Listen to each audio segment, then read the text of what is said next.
Hello, this is Michael Christie, music director of the Phoenix Symphony Orchestra.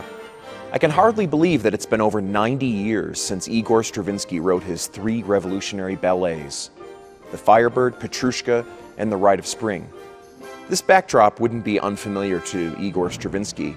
Lights, curtains, ropes, holding scenery suspended way above the stage.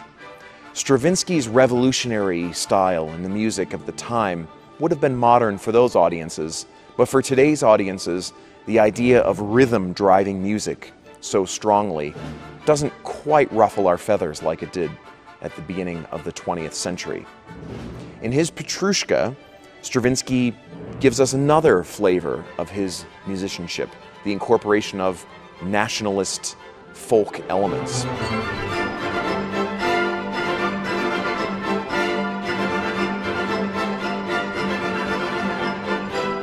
He was a student of the famed Russian composer Nikolai Rimsky-Korsakov. So for Stravinsky, the orchestra was a palette of colors. Sometimes he would match a snare drum and a trumpet. Other times, the highest instruments paired with the lowest instruments, playing lots of different kinds of rhythmical incarnations of folk tunes or variations of them, woven together into an amazing tapestry that could only be highlighted by the inclusion of a visual element such as ballet and dancers. For our performances here in Phoenix, we're going to be welcoming the terrific puppeteer Basil Twist. We had a chance to sit down with him to hear his take on the Petrushka story. Petrushka is a very simple story, but it's actually a pretty intense story, and it's a love story. It's a very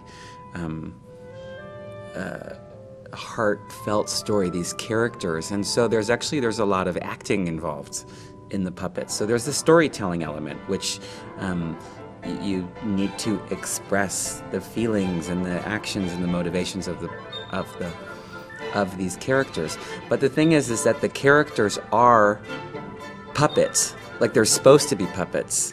They're not supposed to be people. They're supposed to be puppets. And so, actually, I didn't try to make them be like dancers. I tried to make them do things that dancers could never do. Like the ballerina, she can glide on one toe, and that she can fly in the air endlessly, and try and find those things that actually those magical things that only a puppet could do, and really exploit those things. Yeah, there's 3 people who work the puppets. It's inspired by the Japanese technique, but it's a little bit different.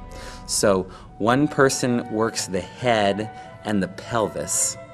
So there's one person who's working the core of the puppet, and that's really the lead puppeteer, because whoever's working the head is really the leader, because that's where the puppet is thinking from. And then one person works both arms, and one person works both feet. And so these 3 puppeteers kind of fit together like a spider, like they're sort of stacked up, the 3 of them, which is going to actually be really cool for people to see here, how the puppeteers work. And then when you have scenes where there's 2 puppets interacting together, you actually have 6 puppeteers. And when those puppets have to cross in front of each other and do things, it's this actually really pretty wild sort of choreography of the puppeteers themselves, which in the original version that I had staged, those puppeteers remained kind of invisible, and you didn't really get to appreciate the hard work they were doing, but you'll get to see that here. When I'm putting together Phoenix Symphony seasons, I believe that variety is key. I have no doubt that you're going to find this program very compelling, and this collaboration with Basil Twist to be one of the hits of our season.